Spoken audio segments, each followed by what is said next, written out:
మంచి భవిష్యత్తు కోసం తెలుగు విద్యార్థులు ఇష్టపడే యూనివర్సిటీ. కాల్ 9059052378 9059052379.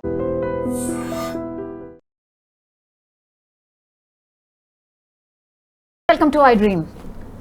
ప్రస్తుతం అయితే తెలంగాణలో బీసీకి సంబంధించిన వాయిస్ రోజు రోజుకి పెరుగుతోంది. ఒకటి అంటే సభలు పెడుతున్నారు, అట్లాగే రాజ్యాధికారం కావాలి అని అంటున్నారు. 42% రిజర్వేషన్ ఏదైతే ప్రామిస్ చేసిందో దానికి అనుగుణంగా ఆ 42% రిజర్వేషన్ వచ్చే వరకు మా పోరాటం ఆగది అనేది ఒకటి.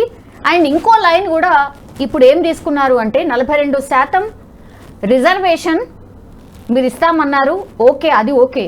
ఎస్సీ వర్గీకరణలో భాగంగా వాళ్ళకి ఆల్మోస్ట్ రిజర్వేషన్లో కూడా ఇప్పుడు ఉద్యోగాలు ఏవైతే నోటిఫికేషన్లు పడతాయో వాళ్ళకి రిజర్వేషన్లు కూడా వాళ్ళ నుంచే అమలు కాబోతున్నాయి. మరి బీసీల పరిస్థితి ఏంది?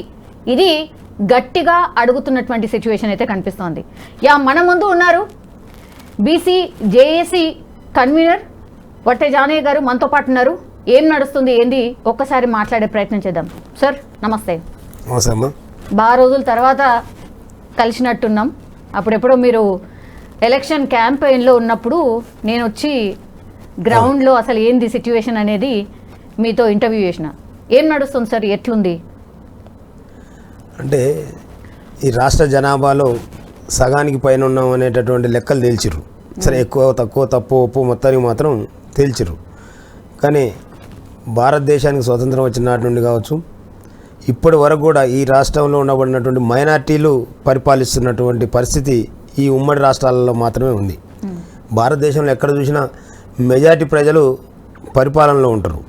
కానీ మన దౌర్భాగ్యం ఏంటంటే ఇక్కడ మైనార్టీలు పరిపాలించబడుతూ ఉంటారు. కాబట్టే మెజారిటీ ప్రజల యొక్క అవసరాలు తీర్చేటటువంటి పరిస్థితి లేక ఇంకా గ్రామాలలోకి వెళ్ళినప్పుడు రేషన్ కార్డుల కోసం, డబుల్ బెడ్రూమ్ల కోసం, పెన్షన్ల కోసం, ఉద్యోగాలు లేక ఉద్యోగాల కోసం దరఖాస్తులు పెట్టుకునేటటువంటి పరిస్థితి తెలంగాణలో ఉంది. మేజర్గా తెలంగాణ రాష్ట్రం ఏర్పాటైతే బడుగు బలైన వర్గాలకు మంచి భవిష్యత్తు వస్తుంది అనేటటువంటి నీళ్లు నిధులు నియామకాల నినాదంతో పోరాటం చేసిన దాంట్లో కూడా మేజర్గా బహుజనులే. కానీ వచ్చిన తర్వాత దొర 10 సంవత్సరాలు అధికారంలో ఉండి మళ్ళీ జాతుల్ని ఏ రకంగా నిర్లక్ష్యం చేశారనే దాని మీద కూడా చర్చ జరుగుతూ ఉంది. అంటే అంతిమంగా ఎంతో కొంత గతానికి ఇప్పుడు చూస్తే ఈ వర్గాల్లో కూడా చదువుకున్నటువంటి తరాలు బయటకు వచ్చినాయి.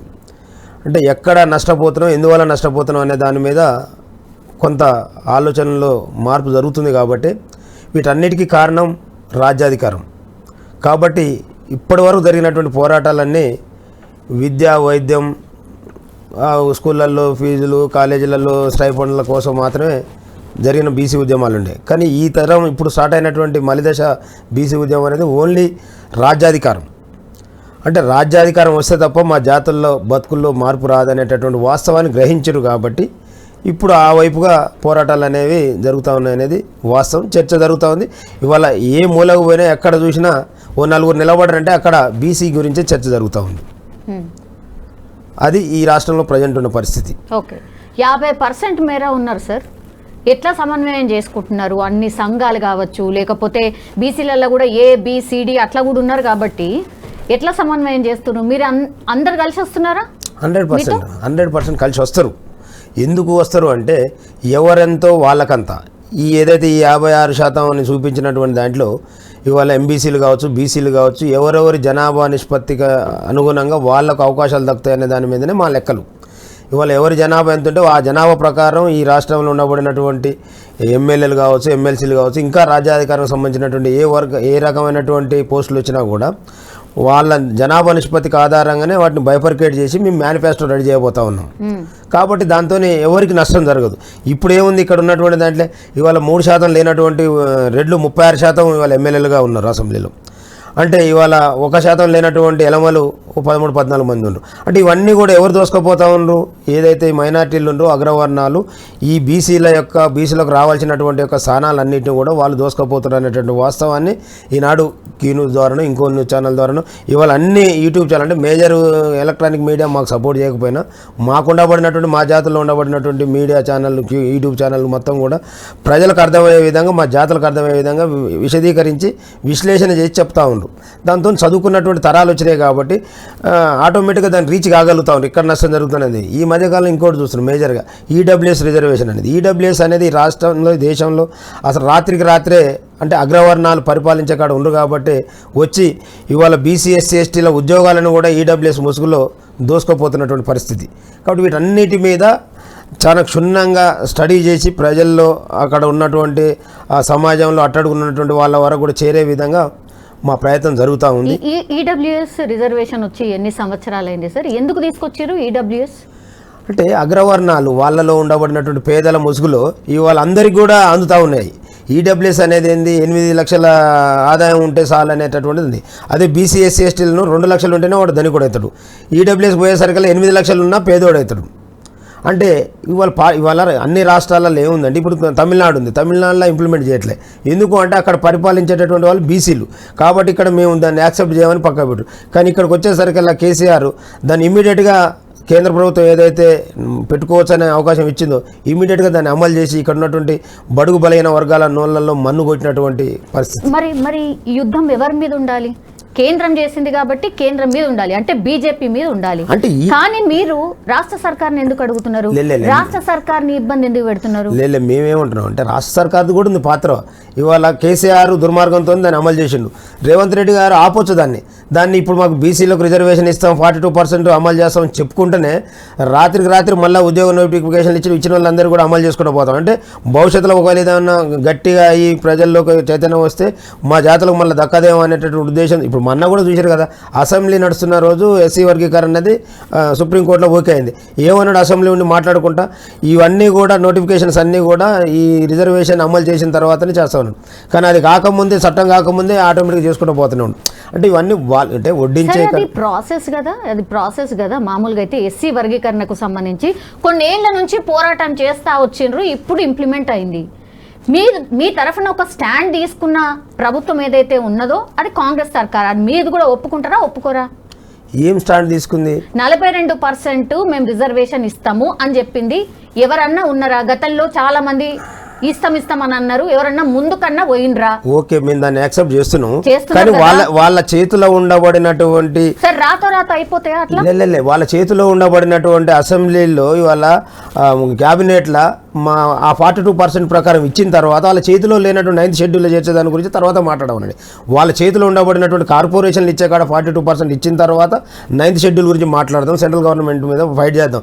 ఇవాళ వాళ్ళ సెంట్రల్ గవర్నమెంట్ ఆమోదించాల్సినటువంటి 42% నేను ఇస్తాను ఎన్నికల ముందు బీసీలను మోసం చేసి బీసీలకు మేము ఈ రకంగా ఇస్తాం 20 కోట్ల 20,000 కోట్ల బడ్జెట్ ఎట్లా అంటున్నారు? ఇప్పుడు ఎలక్షన్ ముంగట చెప్పే కదా, దొంగతనంగా కాదు, చెప్పిర్రు, బాజాప్తా చెప్పిండ్రు. 42% మేము ఇస్తామన్నారు. 56% మీరు ఉన్నారు కదా సార్. మీరు ఓట్లు వేస్తేనే కదా ఇప్పుడు సర్కార్ అనేది వచ్చింది. ఆనాడు ఎందుకు అడగలే, ఇప్పుడు ఎందుకు అడుగుతున్నారు అనేది కూడా చాలా మంది అడుగుతున్నారు. మేము ఏమంటున్నాం అంటే మీ చేతిలో ఉన్నది ఇవ్వండి ఇప్పుడు అంటున్నాం. ఇప్పుడు 42% చేసారు, పంపిరు, చట్టం చేసి కేంద్రం మీద ఒత్తిడి పెంచాల్సినటువంటి పరిస్థితి అన్ని పార్టీలు పెంచిన తర్వాత ఆ పార్టీల భవిష్యత్తు ఏందనేది తెలంగాణలో మేము చూస్తాం. కానీ మీ చేతులు ఉండబడినటువంటి క్యాబినెట్లో మా జాతలకు ఇచ్చిన దాంట్లో మీ 42% చూపియండి అంటున్నా. మీరు ఇచ్చినటువంటి కార్పొరేషన్ పదవులలో 42% మాకు ఇచ్చి చూపియండి అంటున్నా. ఇది మీ చేతులది కదా, దీనికి కేంద్రం అవసరం లేదు, 9th షెడ్యూల్ అవసరం లేదు కదా. మీరు మాట అన్నారు, ఓకే, మీకు కృతజ్ఞతలు తెలుపుతా ఉన్నాం మేము కాంగ్రెస్ పార్టీకి. ఎందుకంటే రాహుల్ గాంధీ గారు దేశవ్యాప్తంగా కులగనని అంటా ఉండి దేశవ్యాప్తంగా ఎవరంతా వాళ్ళకంతా అంటున్నారు. దాన్ని ఇక్కడి నుంచి మోడల్గా ప్రవేశపెట్టిన అంటున్నా, అది ఈ రాష్ట్రం నుంచి మొదలవుతుంది అన్నాడు. ఓకే, మీ చిత్తశుద్ధి మీ చేతులు ఉన్నటువంటి వాటిలో ఇవ్వమని మేము రిక్వెస్ట్ చేస్తా ఉన్నాం. సార్ రిక్వెస్ట్ చేస్తున్నారా? నిన్నటి సభలో కాంగ్రెస్ సర్కార్ మీకు 42% రిజర్వేషన్ ఇస్తాము అని ఇంతగానం కులగణన అన్ని వేసిన కాంగ్రెస్ పార్టీని, లేకపోతే వాళ్ళ తరఫున రిప్రజెంట్ చేస్తున్న సీఎం రేవంత్ రెడ్డిని ఎట్లా ఎన్ని మాటలు అంటున్నారు సార్? సీఎం రేవంత్ రెడ్డి గారు ఎట్లా ముఖ్యమంత్రి అయినారు? ఎట్లా అయింది సార్ మీరు చెప్పాలి. మా ఓట్లే కదా, మేము బీసీలో అందరం.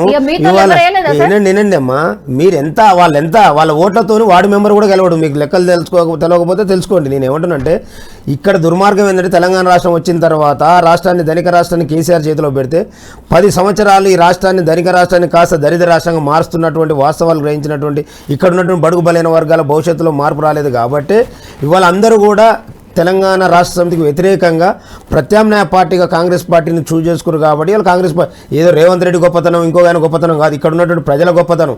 కాంగ్రెస్ పార్టీకి ఓట్లేసింది ఇక్కడ ఉన్నటువంటి బడుగు బలైన వర్గాలు. నీవు ఆ ఎన్నికల ముందు మీరు ఇచ్చినటువంటి మాటలు ఏదైతే బీసీలకు 42%, సంవత్సరానికి 20,000 కోట్ల రూపాయలు చొప్పున 1,00,000 కోట్ల బడ్జెట్, ఇవన్నిటిలలో మీ చిత్తశుద్ధిని చాటుకోమంటున్నాం.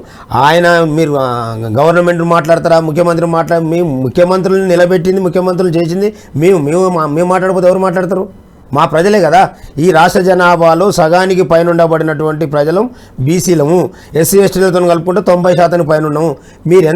మీరున్నది 4-5% వాళ్ళని మిమ్మల్ని ఇలా అధికారంలో కూర్చోబెడితే మీరు మాకేది ఇస్తున్నట్టుగా బిచ్చం వేస్తున్నట్టుగా మాట్లాడి మేము చేస్తున్నాం అని మాట్లాడితే ఎట్లా? అందుకని ఏం చెప్తా ఉన్నాం అంటే మా జాతులను కూడా చైతన్యం చేసే పనులకు అందుకనే వచ్చినాం. ఇప్పుడు మనం ఎన్నాళ్ళున్నా వాళ్ళ చేతుల అధికారాన్ని పెట్టి మనం అడుక్కునే పరిస్థితి వద్దురాబాబు. మన ఓట్లు మనం వేసుకుంటే ఈ రాష్ట్రాన్ని పాలించుకునేటటువంటి సత్తా మనలో కూడా ఉంది. కాబట్టి ఇక్కడ ఉన్నటువంటి కులాలుగా ఏకమై బీసీలుగా ఐక్యమై రాజ్యాధికారం తెచ్చుకుందాం అనేటటువంటి నినాదంతో ఈనాడు బయటికి వెళ్ళాం. అదే పనిలో ఉన్నాం. మా జాతులందరూ కూడా ఆలోచనలో పడ్డరు. ఇవాళ ఐక్యమై పోతా ఉన్నాం. సార్ మంచిదే సార్, ఐక్యమత్యంగా ఉండాలి, నిజంగానే బీసీలకు న్యాయం జరగాలి అనేది మంచి పోరాటం సార్, చేయాల్సిందే కాదనట్లే. కానీ స్టేజెస్ మీద మీరు మాట్లాడినప్పుడు లేకపోతే రిప్రజెంట్ చేసినప్పుడు సీఎం రేవంత్ రెడ్డి గారు చైనా టూర్కి పోయి కొన్ని పెట్టుబడులు ఆకర్షించిండ్రు సార్. అక్కడ దాకా ఎందుకు పోవుడు, మేము ఇస్తాం కదా 10 రూపాయలే ఇస్తాం కదా అని తీన్మార్మల్లన మాట్లాడిండ్రు. 10 రూపాయల ఛాయ్ పైసలు ఇస్తాం సార్. ఇప్పుడు మీరు దాని కింద కామెంట్లు అయితే చూడండి, ఇట్లనే ఛాయ్ పైసలు కావాలని అనే నువ్వు ఇప్పుడు అక్కడ పోయి కూర్చున్నావు, ఇప్పుడు వాళ్ళనే తిడతావా అనేటువంటి మాట తప్పేం లేదు కదా, తప్పేం కాదు కదా. అది ఇప్పుడు నువ్వు 5,000 కోట్ల కోసం 10,000 కోట్ల కోసం ఆడిపోయి ఇవాళ ఈ రాష్ట్రంలో వినండి అమ్మా, ఈ రాష్ట్రంలో సగానికి పైన ఉండబడినటువంటి బీసీలకు నీవు ఇచ్చినటువంటి బడ్జెట్లో ఎంత ఇచ్చినావు అట్లా కూడా మమ్మల్ని దోపిడీ చేసి వాడుతూనే ఉన్నావు కదా. ఇట్లా దోపిడీ చేస్తున్నావు, ఇంకా ఆటి పేరు పెట్టి ఎందుకు దోపిడీ చేస్తావు? ఇంకా కూడా మేము కావాలంటే తల ఇంత సందాలు వేసేసి కూడా ఇస్తాం. తప్పేం లేదు. మేము మాట్లాడిన దాంట్లో నీకు ఆడికి పోయి 10,000 కోట్ల కోసం ప్రయత్నం చేయడం ఎందుకు? మా జనాభా ఇక్కడ ఉన్నటువంటి సగానికి పైన మేము తలా ఛాయ్ ఖర్చు, ఒకరోజు భోజనం ఖర్చు, ఒకరోజు మటన్ ఖర్చు మేము ఆపుకుంటే ఏమంటే ఇస్తాం భయ్, నువ్వు ఇక్కడ నుండి ప్రజలకు కావాల్సినటువంటి సౌకర్యాల మీద ఆలోచన చేయమనే మాట మాట్లాడిండు. దాన్ని తప్పు పట్టాల్సినంత అవసరం ఏం లేదు. ఇవాళ మేము ఏం చెప్తున్నామంటే ఈ రాష్ట్రంలో బీసీలు కష్టార్జితంతో జమ అవుతున్నటువంటిది రాష్ట్ర బడ్జెట్. నువ్వు బీసీల కాడికి వచ్చి వచ్చేసరికల్లా ఇవాళ రైతు బంధు అనే ఇవన్నిటిని కూడా 5 ఎకరాల పైన ఉన్న వాళ్ళకు, ఐటీ కట్టేట వాళ్ళకు ఏంది ఇదంతా? ఎక్కడ ఎందుకు అవసరం అంటున్నా? నిజమైన అర్హత ఉన్న వాళ్ళకి ఏమని చెప్తా ఉన్నాము? అదే కదా చేస్తుంది రాష్ట్ర సర్కార్కి చెప్తున్నాం. అది చెప్పే ఉద్దేశంతోనే మమ్మల్ని దోపిడీ చేసి మా కష్టార్జితాన్ని అంతా రాష్ట్ర ఖజానాకు పంపితే దాన్ని అనేక రకాల దుర్మార్గమైనటువంటి పనుల మీద ఖర్చు చేసుకుంటూ అవసరం లేని కాడ ఎస్టిమేషన్స్ పెంచుకుంటూ పోతా ఉండ్రు. మా పిల్లలు చదువుకునేటటువంటి కాడను విద్యకో వైద్యానికో అక్కడో ఇక్కడో ఏమైనా ఖర్చు పెట్టే కాడికి వస్తే 10 రూపాయలు పెంచితే దాన్ని 100% పెంచడం చూపించుకుంటా ఉండ్రు. ఈ ప్రాజెక్టుల పేరు మీద మాత్రం కోట్ల రూపాయలు పెంచి దోపిడీ చేస్తూ ఉన్నారు. ఈ ప్రాజెక్టులతో ఇక్కడ ఉన్నటువంటి సామాన్యం కొరిగింది ఏం లేదనేటటువంటి దాని మీద కొన్ని సందర్భాలను బట్టి మాట్లాడేది తప్ప ఏదో మేము మీకేదో దానం చేస్తామను. నువ్వు జపాన్ పోయినా జర్మనీ పోయినా ఉన్న వనరులని సరి చేసుకొని ఉన్న ప్రజల్ని క్షేమం కోసం పనిచేయాలనే కాన్సెప్ట్తో మాకు ఇచ్చినటువంటి మాటల మీద కమిట్మెంట్ మీద నిలబడాలని అంటున్నాం. ఇంకోటి ఏంటంటే తెలుగు భాషలో మేము మాట్లాడేదంటే నీ చేతిలో ఉన్నట్టు క్యాబినెట్లో ఇవాళ బీసీల యొక్క పాత్ర ఏంది, బీసీల యొక్క పర్సంటేజ్ ఏంది అని అడుగుతున్నాం. నువ్వు ఎంతసేపటికి కేంద్రానికి పంపుతున్నా ఢిల్లీలో 42% మీద 9th షెడ్యూల్లో చేర్చకపోతే బీజేపీని మేము గొప్పగా ఏం చెప్పుకోవట్లే. మమ్మల్ని అన్యాయం చేసిన దాంట్లో బీజేపీ పాత్ర బీజేపీకి ఉంది, కాంగ్రెస్ పాత్ర కాంగ్రెస్కి ఉంది, బీఆర్ఎస్ పాత్ర బీఆర్ఎస్. ఆ వాయిస్ కనిపించట్లేదు కదా, బీజేపీ మీద మీ పోరాటం కనిపించట్లేదు కదా. అరే ఈడబ్ల్యూఎస్ని ఈడబ్ల్యూఎస్ తీసుకొచ్చిందే బీజేపీ అనేదే కదా, మాకు తెలియదా? బీజేపీ ఏ రకంగా ఈడబ్ల్యూఎస్ తీసుకొచ్చి దోపిడీ చేస్తుందనే దాని మీద అంటే వాళ్ళకి కనపడకపోవచ్చు, మరి మీకెందుకు కనపడదు? మేము మాట్లాడుతూనే ఉన్నాం. ఇలా బీఆర్ఎస్ పార్టీ 34% ఉండబడినటువంటి రిజర్వేషన్ని 20 లోపల తీసుకొచ్చి పెట్టింది బీఆర్ఎస్ పార్టీ. ఇవాళ ఏం చేస్తుంది? తన కూతుర్ని రోడ్డు మీద పెట్టి మేము బీసీల పక్షపాత పూలే ప్రింట్ అని పెట్టుకొని తిరుగుతా ఉన్నా. నేను బీసీల పక్షపాత 10 ఏళ్ళ అధికారంలో ఉన్నాడు. బీసీలను ఏ రకమైనటువంటి అణచివేత గురి చేశారు అందరికీ తెలుసు, అందులో ఉన్నటువంటి వాళ్ళకు. ఇవాళ బీజేపీది అది. కాంగ్రెస్ పార్టీకి వచ్చేసరికల్లా అధికారం కోసం ఎన్నో రకాల హామీలు ఇచ్చి అధికారాన్ని ఇచ్చిన ప్రజలకు అధికారం ఇచ్చినటువంటి బీసీల కాడికి వచ్చేసరికల్లా మీరు మీనామేషాలు లెక్క పెడతా ఉన్నారు. ముందు ఆ యొక్క అసెంబ్లీ క్యాబినెట్లో మాత్రం 42% ఇంప్లిమెంట్ చేయండి, కార్పొరేషన్ పదవులలో ఇంప్లిమెంట్ చేయండి అని మేము చెప్తా ఉన్నాం. చేయకపోతే ఇక మీరు చేసేది ఏంది, ఎంతకాలం మిమ్మల్ని మీరు ఓట్లు మీకేసి మీతో చేయించుకోవడం అనే కాన్సెప్ట్. క్యాబినెట్ విస్తరణ జరగట్లేదు, అది అందరం కూడా చూస్తున్నాం సార్. ఇంకా కొన్ని ఇవ్వాల్సిందే. ఎందుకు అంటే బీసీలకి ఇవ్వాల్సి వస్తుంది. అదే సార్, ఎవరికి ఇవ్వాలి? ఎందుకు బీసీలు లేరా? అదే సార్, బీసీలకి ఎవరికి ఇవ్వమంటున్నారు అంటున్నారు. బీసీల అర్హత కలిగిన వాళ్ళకి ఏమంటున్నారు, ఎవరికి ఇచ్చినా ఆబ్జెక్షన్ లేదు మాకు. బీసీలకి ఇస్తే చాలు, మా క్యాబినెట్లో బీసీలు ఉంటే చాలు. ఇంకోటి ఏంటంటే ఈ రాష్ట్రంలో అత్యున్నతమైనటువంటి పోర్ట్ఫోలియోలన్నీ వాళ్ళ దగ్గర పెట్టుకొని అటవీ శాఖ, దేవాలయం, రామాలయం మా చేతులలో పెడతా ఉన్నారు. ఎట్లా ప్రజలకు అభివృద్ధి జరగాలి మరి? మా జాతులలో బలమైనటువంటి శాఖ లేకపోతే. అందుకని మేము ఏమంటా ఉన్నాం, శాఖ కావాలి సరే మేము కావాలంటే చేసా మీరు ఇప్పిస్తా అంటే చెప్పండి, నేను చెప్తా ఏ శాఖలు కావాలని. అన్ని బలమైన శాఖలన్నీ కావాలి. మేము బలమైనటువంటి వర్గాలం కదా. మీరు బలహీనులు, మీ దగ్గర బలహీనమైనటువంటి శాఖలు పెట్టుకొని బలమైన వర్గాలకు బలమైన శాఖలు ఇవ్వాలంటున్నాం. రెవెన్యూ కావచ్చు, ఆర్థిక శాఖ కావచ్చు, నీటిపారుదల శాఖ కావచ్చు, ఇంకా చాలా శాఖలు ఉన్నాయి. మేము ఎంత బలంగా ఉన్నామో మా జాతులకు బలంగా పనిచేసుకోవాల్సినటువంటి బలమైన శాఖలు మాకు అప్పగించాలంటున్నాం. సరే సార్, శాఖలు అప్పగిస్తారు, ఏం జరుగుతుంది సార్ ఆ తర్వాత? అంటే బీసీలకు ఏమవుతుంది? శాఖలలో మినిస్టరు, అది గవర్నమెంట్ అందరికి సమానంగా కూడా చేస్తూ ఉంటారు కదా. మరి అట్లా అనుకుంటే ఎవరో ఒకరు అధికారం ఉంటే సరిపోతుంది. ఎవరున్నా వాళ్ళే పరిపాలనే కదా. వాళ్ళు పోయి వీళ్ళెందుకు రావాలనుకుంటున్నాం, వీళ్ళు పోయి వాళ్ళెందుకు రావాలనుకుంటున్నాం. ఇప్పుడు టీఆర్ఎస్ పార్టీ ఉంటే దాన్ని బొందా పెట్టి కాంగ్రెస్ని ఎందుకు తెచ్చుకున్నాం? వాళ్ళు కూడా పరిపాలన చేసాం. ఎవరుంటే ఏం సార్ అనుకుంటే అట్లా. మేము ఏమంటున్నాం అంటే వడ్డించేవాడు తనవాడైతే కడబంతులు ఉన్నా కావాల్సింది పెట్టిపోతాడు అనేది సిద్ధాంతం. దానికోసం మా జాతులు, మా వర్గాలు అక్కడ ఉన్నప్పుడు మా జాతులకు మేలు చేయాలనే ఆలోచన ఉంటుంది కదా. ఇవాళ వాస్తవంగా ఈ రాష్ట్రంలో ఏముందమ్మా, గురుకులాలు ఉన్నాయి. గురుకులాలల్లో ఎవరైనా ఈ అగ్రవర్ణాల పిల్లలు పోయి చదువుకుంటా ఉన్నారా? అగ్రవర్ణాల పేదలు ఉంటే తప్ప ఇంకోళ్ళు. దాంట్లో ఇవాళ కరెంటు పోతే జనరేటర్ ఉంటే దాంట్లో డీజిల్ పోస్తే ఆన్ చేసేవాడు ఉండడు. అటెండర్ ఉంటే స్వీపర్ ఉంటే అటెండర్ ఉండు. వీళ్ళ పిల్లలు పోయి ఏమో కార్పొరేట్ స్కూళ్ళలో, కార్పొరేట్ కాలేజీలో చదువుతారు. మా పిల్లలు పోయే గురుకులాలలో మాత్రం అవసరాలు కూడా తీర్చేటటువంటి అవకాశాలు ఉండవాడు. ఎందుకు అంటే వాళ్ళ పిల్లలు అక్కడ చదవట్లేరు కాబట్టి. మేమేమంటున్నాం అంటే అందరికీ సమానమైన విద్య, వైద్యం అందాలే, దక్కాలి. అప్పుడే ఇక్కడ ఉన్నటువంటి అన్ని వర్గాలకు మేలు జరుగుతుంది అనేది మా కాన్సెప్ట్. ఇప్పుడే వచ్చిందా పరిస్థితి? ఎప్పటి నుంచో ఉంది కదా. ఎప్పటి నుంచి పరిపాలించే వాళ్ళు ఎవరు? అందుకనే కదా మేము మా జాతులకు కావాలని కొట్లాడేది. బీసీలకు రాజ్యాధికారం రావాలని 70-80 ఏళ్ల నుండి ఈ రాష్ట్రాన్ని పరిపాలించిన దాంట్లో మెజారిటీలు కాదు, టోటల్గా బీసీలు ఈ రోజు వరకు ఒక ఉప ముఖ్యమంత్రి కూడా కాలేదు.